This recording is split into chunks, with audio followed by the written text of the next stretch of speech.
Assalamualaikum warahmatullahi wabarakatuh. Kembali lagi bersama saya, host di Kopi dan Opini. Tempatnya orang-orang yang sadar akan berpikir. Sahabat semua, hari ini kita kedatangan teman ngopi, kita kedatangan teman diskusi, kita kedatangan tamu yang sangat luar biasa ini. Kenapa? Karena beliau ini adalah orang nomor 1 di PMI Kota Cilegon.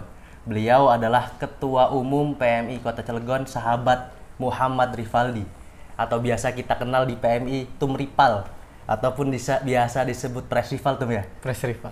Nah, hari ini sahabat-sahabat kita akan ngomongin tentang pendidikan politik. Nah, pendidikan politik ini hal yang sangat penting bagi kita, mahasiswa ataupun masyarakat luas. Kenapa? Karena ini adalah bersangkut pautan dengan negara kita. Nah, sahabat-sahabat semua, pendidikan politik ini berkaitan dengan partai politik. Kenapa? Salah satu fungsi dari partai politik adalah melakukan pendidikan politik, baik itu di internal partai ataupun eksternal. Eksternal itu yaitu masyarakat ataupun kita ini nih mahasiswa.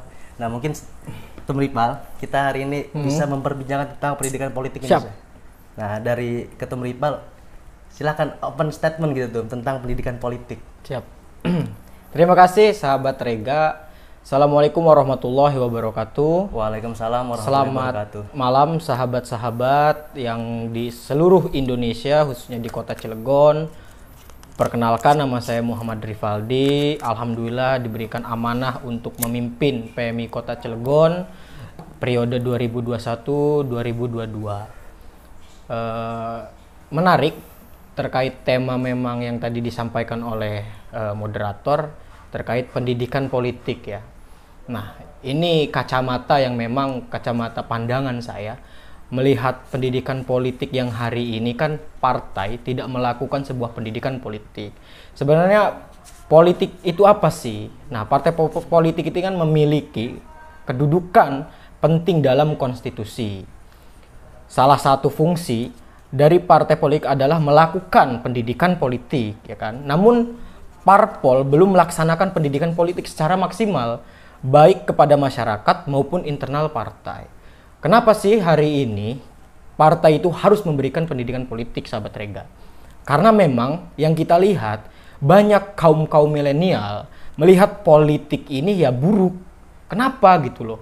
Karena yang tadi itu, karena orang-orang partai, khususnya dewan-dewan ini, dia membuat narasi ataupun melakukan sebuah kebijakan itu dipandangnya oleh masyarakat itu selalu buruk. Padahal politik itu tidak buruk gitu loh. Semua itu punya hak untuk berpolitik, bahkan kaum muda ataupun kaum milenial. Nah, seharusnya partai hari ini gitu tuh melakukan pendidikan politik.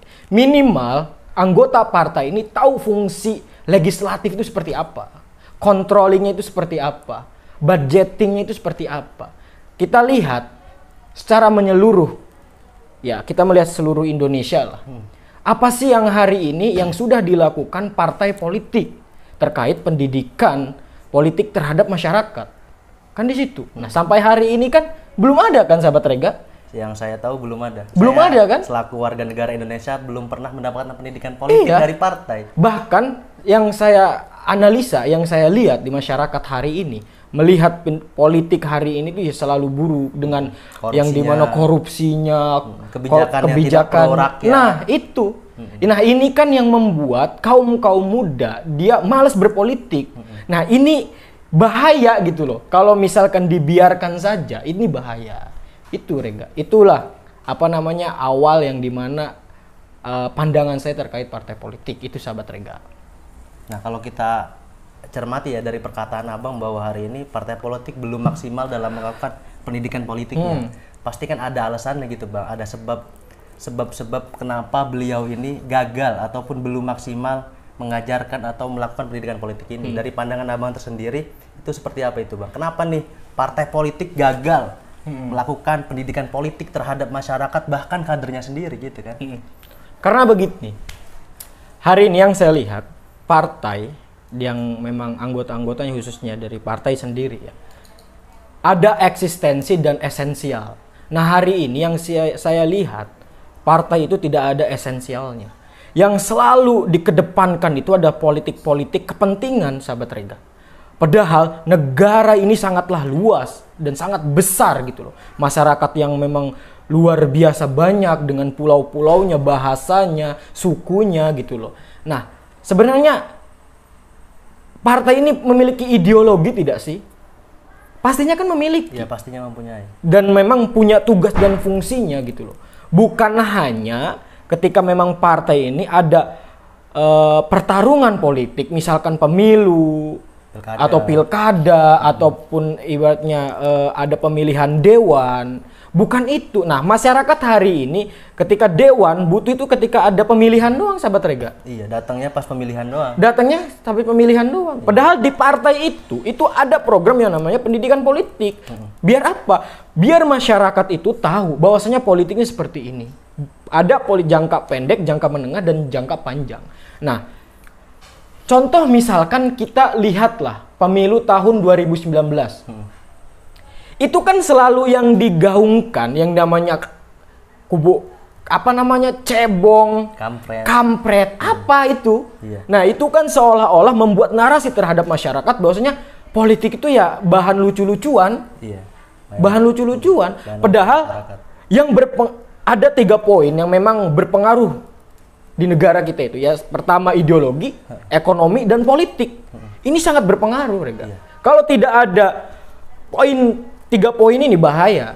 Makanya seharusnya partai itu melakukan yang dimananya kan Pak, misalkan contoh dewan, itu kan ada dana aspirasi.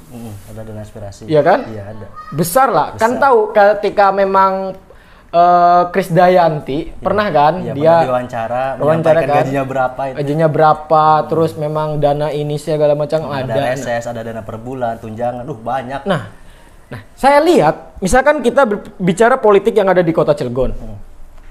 Kemarin sudah terpilih lah Bapak Heldi, ya kan? Wali Kota Cilegon. Jadi wali Kota Cilegon. Dengan beberapa banyak partai yang ada di Kota Cilegon. Nah, pertarungan kan sudah selesai lah. Nah, hari ini emang bagaimana sih tanggung jawab partai ketika memang sudah melakukan pertarungan yang dimana pemilihan pilkada tersebut. Artinya kan menang dan kalah kan pasti kan gitu. Tinggal bagaimana partai memberikan pendidikan politik terhadap anggota-anggotanya. Misalkan dewan yang ada di Kota Cilegon, sahabat Rega. Hari ini dewan Kota Cilegon ini diisi oleh kalangan apa sih? Yang saya lihat oleh kalangan pengusaha. Iya, pengusaha. Bahkan ada bukan dia bergennya politik, tapi masuk politik. Nah, modal usaha, modal duit, modal kapital gitu. Nah itu yang bahaya, sahabat Rega. Bukan diisi oleh orang-orang aktivis yang paham betul terkait memang masyarakat itu seperti apa, gerakan-gerakannya politiknya seperti apa. Nah, kenapa pengusaha ini kan bahaya? Pengusaha yang dimana kan bicara ekonomi, kepentingan gitu loh. Makanya pentingan diri sendiri ini kan yang bahaya gitu loh. Bicara misalkan sampai mana sih controlling terkait memang DPRD hari ini bicara pengangguran yang ada di Kota Cilegon.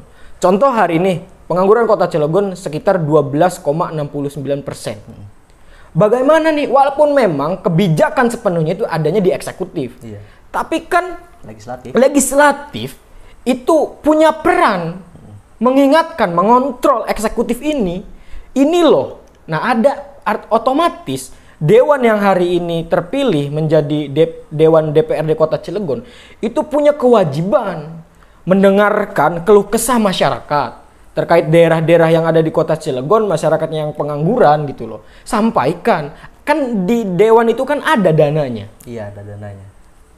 Apa sih yang memang membuat susah partai hari ini memberikan pendidikan politik? Itu kan pertanyaan besar. Nah, artinya inilah yang seharusnya dilakukan oleh partai politik ya, penting memberikan pendidikan politik agar apa? Kaum milenial melihat politik itu ya baik gitu loh. Politik ini berpengaruh, punya tanggung jawab yang dimana bisa merubah loh, bicara skala nasionalnya, skala daerahnya. Kan di situ, sahabat Rega. Kita ngopi dulu lah. Iya, ngopi dulu.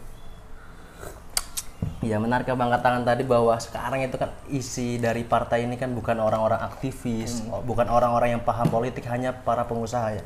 Ya kalau kita lihat Bang ya, bahkan pejabat-pejabat daerah, gubernur ataupun wali kota yang dicalonkan ini dari partai politik ini kan bukan dari kalangan kadernya sendiri. Betul. Malah dari orang-orang yang pengusaha, orang-orang yang berpengaruh di daerahnya, yang tidak mengerti dari sistem ideologinya tadi dan yang lainnya. Iya. Nah, menurut Abang pandangan sendiri dari ya partai politik ini tidak terarah gitu ininya dalam mencalonkan calon pemimpin daerah ataupun nasionalnya gitu. Benar.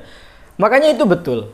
Kenapa begitu? Nah, ini kan partai yang selalu dilihat ketika ada seseorang yang memang dia secara eksistensi banyak dinilai oleh masyarakat itu baik gitu loh kan, dan memang ya banyaklah kalangan-kalangan artis yang memang sudah terkenal. Iya. Nah, itu salah satunya partai tidak melakukan pendidikan politik. Kenapa? Partai tidak mampu memberikan yang dimana dan menjadikan kader itu cerdas, tidak mau berproses gitu loh. Nah, seharusnya kan di partai itu melakukan pendidikan politik agar apa? Kader-kadernya ya mampu gitu loh. Ada mencetak kader-kader terbaik untuk mencalonkan kepala daerah. Bukan ketika melihat sebuah artis ditarik ini kan nyalon kepala daerah kan didukung oleh partai. Kan di situ terus fungsinya partai itu untuk apa? Apakah hanya untuk jalan dia berpolitik saja gitu loh? Kan kita sebagai kaum milenial apalagi aktif melihatnya kan ini pembodohan, sahabat Rega. Makanya itulah mengapa partai itu perlu melakukan pendidikan politik. Bahkan bukan hanya di internalnya saja, sahabat Rega. Dan harus kepada masyarakat. Apalagi kita aktivis ini, PMII itu adalah kelompok elit masyarakat. Yang dimana tidak berafiliasi ke partai manapun. Apalagi berselingkuh dengan penguasa. Iyalah harus itu. Iya, makanya yang kita tawarkan itu kan bicara ide dan gagasan. Tidak ada kepentingan. Kepada kepentingan. Saya hari ini bicara terkait pendidikan politik, kepentingan saya apa sih? Ya salah satunya Undang-Undang Dasar kita, yang dimana isinya itu mencerdaskan anak bangsa, sahabat Rega. Kan di situ. Nah, harusnya partai politik itu punya peran seperti itu. Yang dimana masyarakat, khususnya kaum muda, dicerdaskan dengan adanya pendidikan politik itu. Nih, dari partai. Politik ini begini loh. Jangan sampai masyarakat itu menerima politik itu korupsinya, kebijakan yang buruknya gitu loh.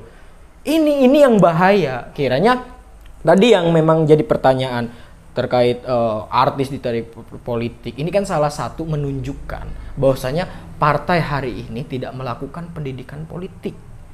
Kan di partai politik itu kan ada rekrutmen, sahabat Rega. Rekrutmen ketika pengen masuk partai, otomatis kan itu ada tes-tesnya kan? Iya, ada tes-tesnya. Minimal dia kebangsaan dia bicara kebangsaan tahu, bicara Pancasila tahu, ya kan? Bicara fungsi controlling tahu, legislatif tahu, budgeting tahu. Nah, ini yang seharusnya dilakukan oleh partai, jangan asal narik orang untuk masuk anggota partai karena dilihat banyak duitnya, karena pertama. Terus Eksistensinya dari kalangan artis udah terkenal nih, ketika nyalon dia bakal jadi. Nah, itu yang salah. Ini yang harus kita perbaiki dan partai punya tugas untuk memperbaiki itu, sahabat Rega. Karena kalau kita lihat partai ini emang bener-bener gagal dalam melakukan pendidikan politik terhadap masyarakat, terbukti dengan adanya golput. Nah, contohnya di Kota Cilegon, Bang ya. Golput di Kota Cilegon itu sekitar 20-25%. Itu kan sangat besar sekali gitu, Bang. Dari sekitar 200 sampai 300 ribu orang yang golput 20%, itu kan sekitar 50 ribu orang. Pemilih partisipasinya 77% ya? 77%. Berarti kan 23% yang golput. Ya itu kan kalau kita lihat gitu, Bang, kalau dia nyoblos ya mungkin bisa berbeda dari pemenang dari pilkada tersebut. Nah, dari pandangan Abang tersendiri gitu terkait golput. Nah, partai politik ini harus apa gitu, Bang, melakukan pendidikan politiknya seperti apa gitu terhadap masyarakat? Sekarang kita bicara karakter masyarakat lah ya. Ada kaum muda yang memang hari ini disebut dengan kaum milenial. Artinya dia update lah terkait memang teknologi, tahu informasi. Dan ada juga kalangan yang dimana masyarakat yang dimana ya orang-orang tua lah ya. Nah, ini kan yang harus bisa membedakan. Nah, partai itu kan pasti mempunyai strategi ketika pemilihan tersebut. Nah, Salah satunya tadi yang dicontohkan terkait pilkada, sekitar 50.000 ya. Iya. 50.000 yang memang golput ya. Nah, artinya partisipasi masyarakat terkait pilkada Kota Cilegon itu sekitar 77%. Sisanya ini kenapa sih? Golput kenapa? Gitu Kenapa ya? sih kok golput? Apakah adakah yang salah? Kira-kira kan begitu. Iya, begitu. Nah, 50.000 ini kan kalau misalkan memilih, otomatis kan ini suara yang luar biasa, suara rakyat ini. Iya, Kira-kira kan rakyat. begitu, Rega. Analisa saya, pandangan saya, kenapa masyarakat hari ini banyak yang golput? Ya karena salah satunya itu. Politik hari ini yang ditunjukkan ya politik kepentingan pribadi. Bukan ketika memang kecerdasan seorang anggota partainya. Dan memang dia turun langsung terhadap masyarakat, mendengarkan keluh kesah masyarakat pinggiran gitu tuh. Kaum proletar, kira-kira kan begitu sahabat Kita ini, Rega. Bang, ya, proletar. Iya, kita ini kan kaum proletar yang seharusnya dewan itu mendengarkan, partai itu mendengarkan aspirasi kita, keluh kesah kita. Nah, makanya kenapa sih golput? Banyak faktor. Satu bisa jadi orang ini malas. Kedua mungkin sibuk. Nah, tinggal bagaimana kita mendidik orang satu yang malas dan sibuk ini untuk mau mencoblos dan tidak golput. Nah, artinya apa? Partai politik harus memberikan sebuah pendidikan ataupun menyampaikan terkait pentingnya masyarakat mempunyai pemimpin yang baik, yang jujur, yang cerdas, kira-kira kan begitu, yang adil, bijaksana, kira-kira kan begitu. Nah, hari ini kita ambil contoh terkait bicara pemilihan Kota Cilegon kemarin. Ada nggak calon-calon yang kemarin menyampaikan terkait memang salah satu pentingnya untuk masyarakat itu memilih gitu loh. Walaupun itu tanggung jawabnya KPU kan, yang dimana kan lembaga yang memang pemilu tersebut kan. Nah, calon juga punya hak ketika menunjukkan sebuah kecerdasan dia, bahwasanya dia itu layak untuk menjadi pemimpin. Jangan sampai kita dibodohi dengan program-program yang memang menyesatkan. Hanya janji-janji manis doang. Yang mungkin tidak terrealisasikan sampai hari ini kan. Ini yang bahaya sahabat Rega. Ini yang bahaya gitu loh. Kita diajarkan yang dimana negara kita itu adalah berideologi Pancasila dengan 5 sila tersebut gitu loh. Bicara keadilan, kemakmuran, kesejahteraan, semua ada di situ. Saya tanya deh sama hari ini orang yang berpartai, paham nggak pengertian Pancasila tersebut? Apalagi implementasinya. Kalau dari kalangan pengusaha ya mungkin nggak tahu. Lain nama orang usaha, bicaranya kan ya penting gua untung dan rugi. Ya itu artinya nggak semuanya lah kayak gitu. Cuman kan yang saya analisa, kalau memang hari ini masyarakat ketika memang selalu diberikan narasi yang seperti itu, ini bahaya. Artinya partai politik juga punya tanggung jawab ketika masyarakat ini diberikan pengetahuan. Nih, masyarakat, kalian itu harus memilih calon kepala daerah orangnya yang begini loh, yang punya kualitas, adil orangnya, bijaksana, mau terjun langsung ke masyarakat. Tapi kadang terjun langsung ya sebagai ini doang, Bang. Iya, formalitas doang, eksistensi yang dimana ya foto-foto lah kan. Foto, video di media. Sekarang kan belum selesai sahabat Rega. Misalkan bicara pengangguran aja. Dari Kota Cilegon berdiri sampai sekarang bukannya menurun malah meningkat. Selalu meningkat. Bahkan kita nomor 2 di Banten ini. Coba bayangkan, apakah ketika pemilihan kepala daerah Kota Cilegon, calon-calonnya ini pasti dia inginnya pengangguran ini menurun kan? Pengennya. Tapi sampai hari ini mana? Belum ada bukti nyata. Belum ada bukti nyata. Kan itu, saya selalu mengingatkan, PMI ini punya peran untuk kemajuan daerah. Butuhnya apa sih daerah ini? Kita bicara yang memang ekonomi ada. Butuh apa? Yang memang teknik ada. Butuh yang pintar komputer ada. Tinggal bagaimana pemerintah hari ini mau bersinergi. Yang bahaya itu sahabat Rega. Tidak mau berkolaborasi, tidak mau bersinergi. Yang pernah saya sampaikan itu, tutup mata, tutup telinga, tutup mulut, takut diskusi dengan mahasiswa itu. Padahal tujuan kita kan yang dimana salah satunya kita paham betul, yang dimana undang-undang dasar kita ya salah satu isinya itu mencerdaskan anak bangsa. Salah satunya kan di situ. Dan memang ketika memang kita punya ide gagasan, kita juga punya tanggung jawab, kita sampaikan gitu loh. Itu kan bentuk yang dimana kasih sayang kita terhadap pemerintah daerah, khususnya eksekutif dan legislatif. Itu sih sahabat Rega. Makanya kenapa sih pendidikan politik penting? Nah itu salah satu yang tadi saya sampaikan. Kalau memang pendidikan politik ini tidak pernah dilakukan, politik apa yang tadi saya sampaikan akan terus seperti itu. Dan jangan salah ketika memang masyarakat ketika ada pemilihan daerah itu akan golput semua. Jangan sampailah kita itu selalu berikan money politik. Nah itu yang itu salah. yang bahaya sahabat Rega. Bahkan kadang orang tuh bukan melihat janjinya, tapi seberapa besar money politiknya. Kan? Coba Rega, tanyalah di seluruh, misalkan gak semuanya juga lah masyarakat. Pasti melihatnya, lah yang penting mah ada duitnya saya pilih. Kan di situ. Nah itu kan yang salah gitu loh. Nah siapa sih yang memang harus merubah hal itu gitu loh? Siapa sih? Artinya kan kita juga punya hak begitu. Iya. Apalagi partai politik. Kan di situ pasti partai politik itu punya tujuan, punya tugas dan punya fungsinya, punya visi dan misinya. Kan Pak semua partai itu pasti begitu. Itulah makanya kenapa pendidikan politik itu penting dilakukan oleh partai politik. Gitu sahabat Rega. Wah, sudah sangat panjang ini Bang kita berbicara tentang pendidikan politik dari awal tadi. Fungsi partai politik untuk melakukan pendidikan politik terhadap masyarakat, terhadap internal sendiri, ataupun tentang golput tadi Bang. Yang mungkin kita sampaikan sampai di sini aja gitu Bang. Siap. Diskusi kita tentang pendidikan politik hari ini. Kalau mungkin nanti kita akan berbicara lagi, berbincang lagi, berdiskusi lagi mungkin di konten yang selanjutnya. Siap. Ya mungkin sebelum kita akhiri sesi kopi dan opini hari ini, Abang mungkin ada closing statement untuk pendidikan politik hari ini. Ada. Nah, silakan Abang.